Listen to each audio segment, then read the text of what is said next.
Hi there, my name is Shinanga and welcome to Talk in Korean.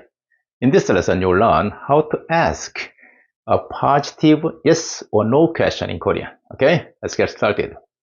As you know, yes or no question is a question that needs either yes or no answer. Usually, it is used to ask whether something is true or not. Because of that, it is called a closed question, right? Okay, let's go back to the main topic. For example, if you want a survey to gauge someone's attitude regarding a specific object, let's say a book, you may ask in two ways in Korean. First, the casual or informal version of that is 그것은 책이니? One more time. 그것은 책이니? You can ask 그것은 책이니? This version can be used between your close friends. Okay? And the polite or formal version of that is 그것은 책입니까? One more time. 그것은 책입니까? This version can be used when you talk to a senior person. Okay? Here.